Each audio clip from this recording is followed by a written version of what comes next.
Hello and welcome to the very first edition of SMARTNation Forum, a platform where we talk about issues and policies that can help Africa to leapfrog and become a continent of smart nations. My name is Chuks Otuya. I'm your host, and today I'll be talking to a very important guest, the man who heads the work of the GSMA in Sub-Saharan Africa. No other person than Akinwale Goodluck. Akinwale Goodluck has worked in the telecom sector in Nigeria for a number of years, and now he is driving various initiatives and policies in Africa to ensure that there is connectivity. I'll be asking questions related to 5G, agri-technology, mobile money, and a lot others. And I do hope that you would learn and enjoy every bit of the conversation.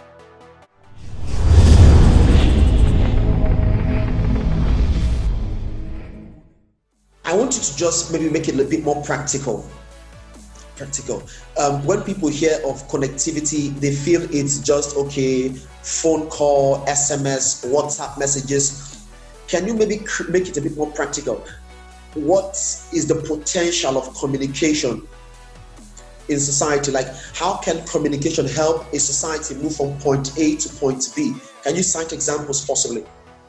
Okay, thank you again, Chuks. I think connectivity goes beyond talking.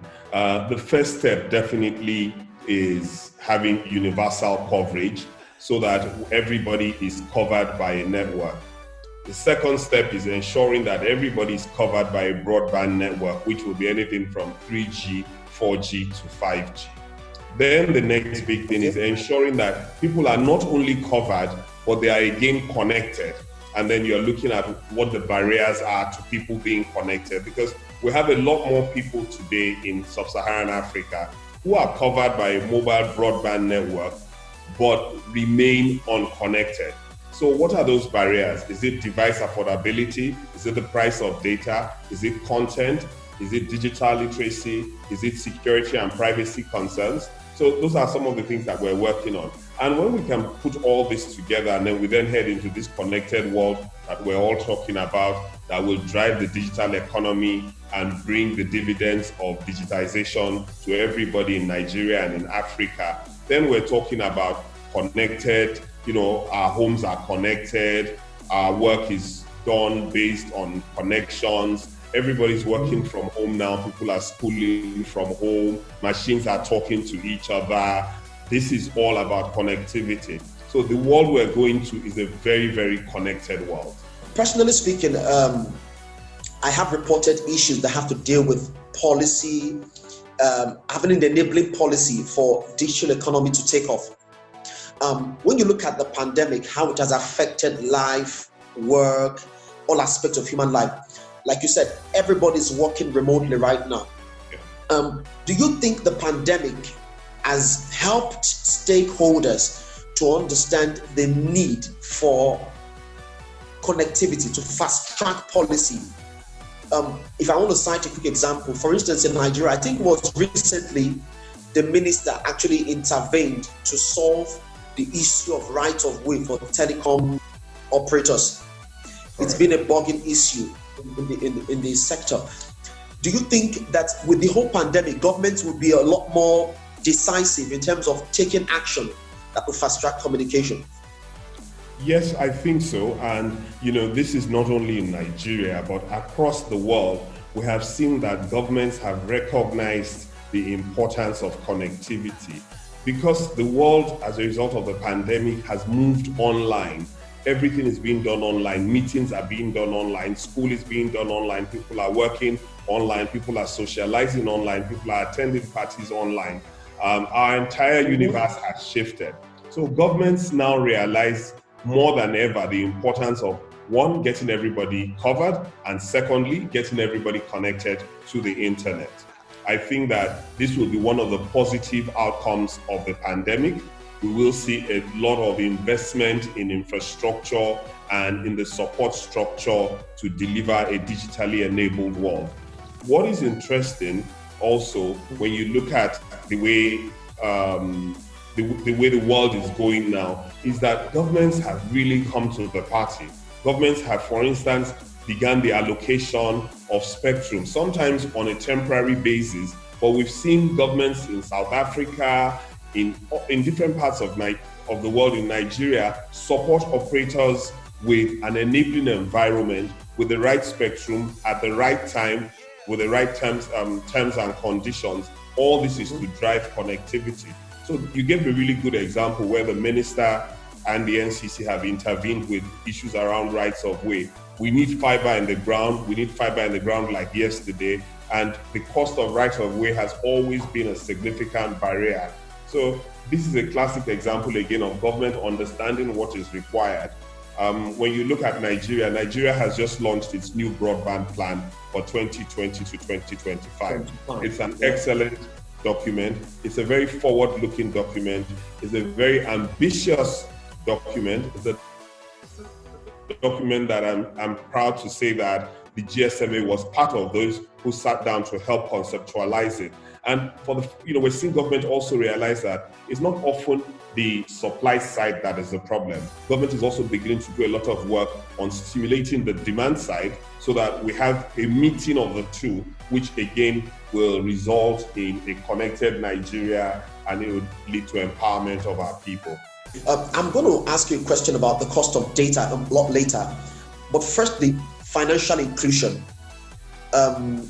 In Africa here, because of the terrain or the lack of infrastructure, mobile money is seen as a way to integrate people who are in the formal sector into the formal sector.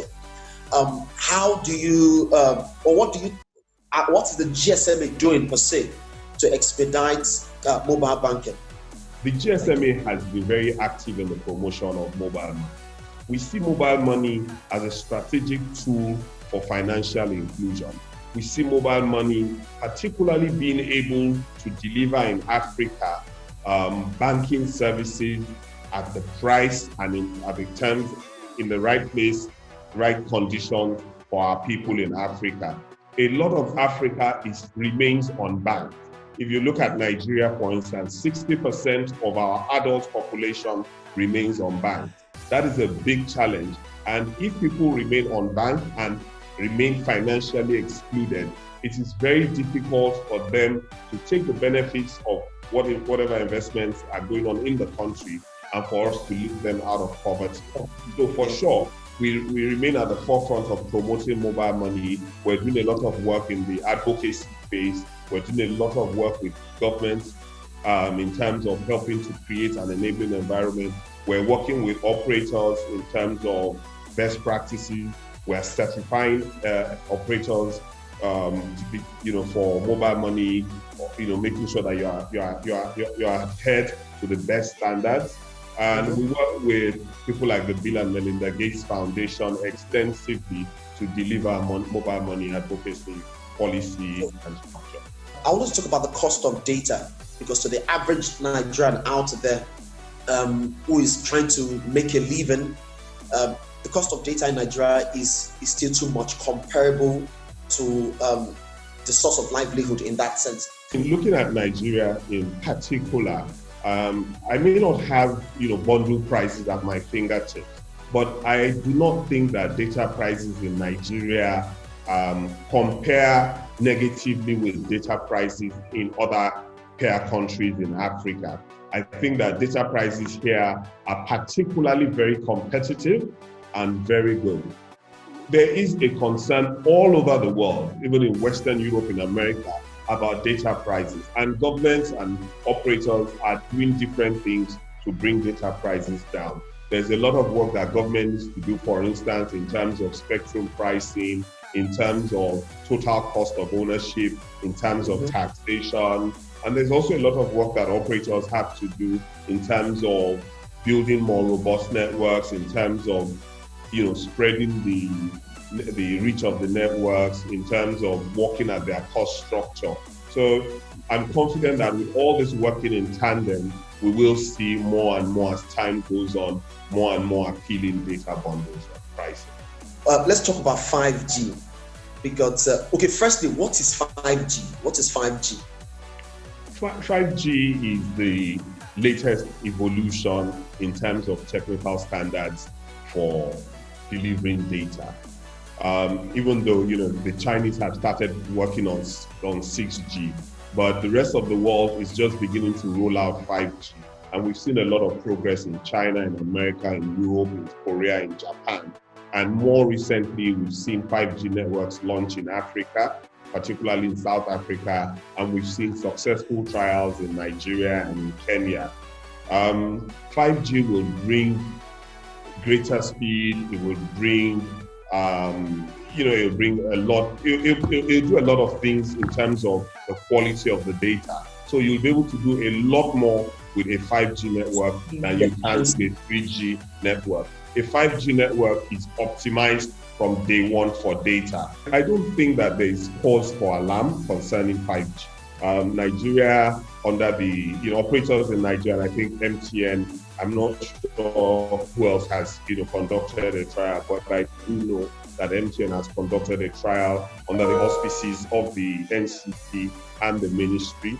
There have been no negative fallouts at all that the rest of the world will use for 5G.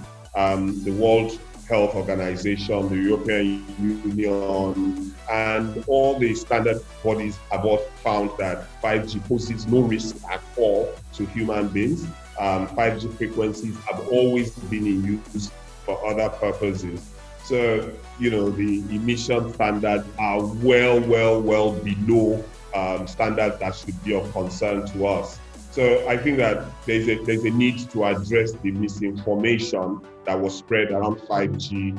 Agriculture is very important in Africa because over 70% of the population depend on agriculture. So while people are migrating to the cities every year or every month, agriculture still employs the bulk of the population.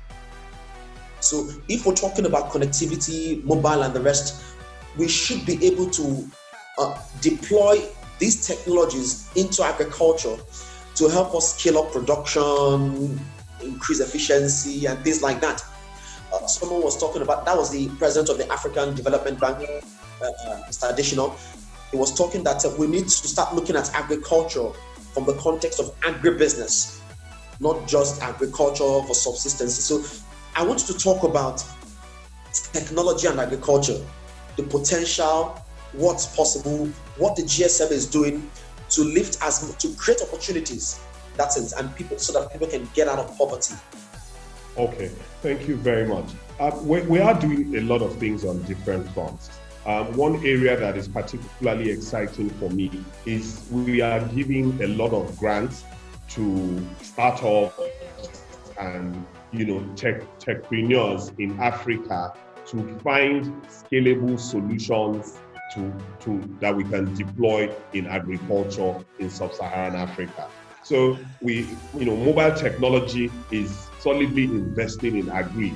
There's a solid commercial opportunity ranging from providing information on farming practices to farmers, on weather, on pricing, and ensuring that the mobile networks or the connectivity is supporting every part of the value chain in agriculture. So essentially, we're echoing what Dr. Adesina of the Africa Development Bank has said.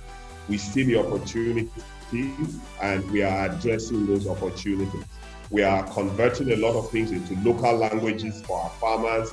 We're providing alternative ways for them to trade with like mobile money. We're providing alternative ways for them to access credit, microcredits, all provided through mobile money. We're providing alternative ways for them to access electricity and water in some countries. So I think the mobile technology is very well structured to support agri. I want us to now begin to look at the GSMA's work in a whole. When you hear the word GSMA, or when people talk about the GSMA, what do you want to come to the mind of people? What do you want people to be able to associate with the GSMA? I think that for us at the GSMA, we're really keen that people, when they hear GSMA, they hear, they see, and they feel connectivity. They see advocacy not only for connectivity, but for signing on to the internet, for digital inclusion, for digital participation, for support of vulnerable subsects of society, ensuring that those who have been historically excluded are now included. So we look at, those who are struggling financially. We look at women who have been disadvantaged, and we go the extra mile to ensure that things are made, products are designed to address those subsets. At the risk of sounding controversial, what role is the GSMA playing in terms of giving youths opportunity to leverage mobile and connectivity to make their voice heard, or make a positive contribution to democracy, or be part of the democratic process all around the world? Or I would say recently in Nigeria, we all saw the issue of protest where people were demanding for good governance. I would say surely the GSMA should be doing something, or should have a program in that respect that aims to give young people access to make their voice heard. Well, so we're not an operator. We also are not a political organization. We believe in the sanctity of the internet. We believe in the internet being, and social media being accessible to all. We promote the adoption of internet usage. We support it. We advocate it very strongly. We believe that internet provides for us in Sub-Saharan Africa an avenue to leapfrog and catch up with the rest of the world. Internet will impact every area of our lives, and people will use the internet to achieve their purpose. All right, Wale, before I let you go, is there something you like to, is there any information you'd like to pass across that maybe I haven't given the opportunity to talk about, or a fact you have to share that I haven't really given the opportunity to talk about? Well, I think, perhaps the last word from me is that, again, to reiterate that governments must support the mobile industry to achieve the level of connectivity and internet adoption and digital economy that we are all keen to achieve. Government must come to the party.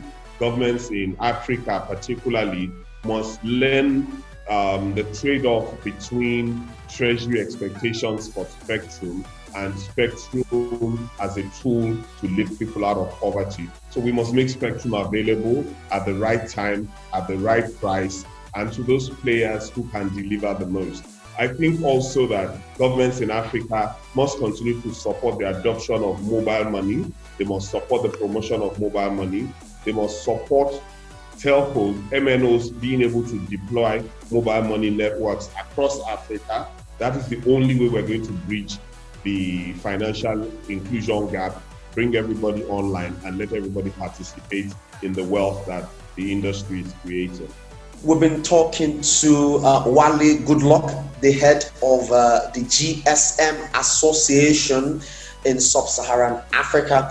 And indeed, he has been giving us insights into what the GSMA is doing regarding policy advocacy, 5G, mobile money, local content, and enabling policies that will enable all Africans to be connected in the end. It's been a wonderful time talking with you, Wale. I have learned a thing or two, and I'm sure that those who joined have indeed taken one or two notes too. I do hope, and it is our dream here at SMARTNation, that Africa will be connected, and that the nations of Africa will leapfrog, because I see connectivity as a key to economic transformation. It's our opportunity. We can't do the first industrial revolution or the second, no, this is our chance, the fourth industrial revolution, to leapfrog. And having conversations like this for me is absolutely key to create the awareness, to create the debate, to let people understand what we're talking about, and they begin to see how important it is to Africa's development. So thank you very much for your time, Wale. Thank you very much, GSMA, for partnering with us here at SMARTNation to do this. And we do hope that in the months or years to come, we should be able to repeat something like this, albeit physically, not over the internet that time. Thank you very much. It's been a pleasure. All right. Thank you. Thank you very much. And I hope to talk to you soon. Okay, then. Thank you, Chuks. Have a good day. Make sure you subscribe to our YouTube channel at SMARTNation TV. And until next time when I'll come here again, keep being connected.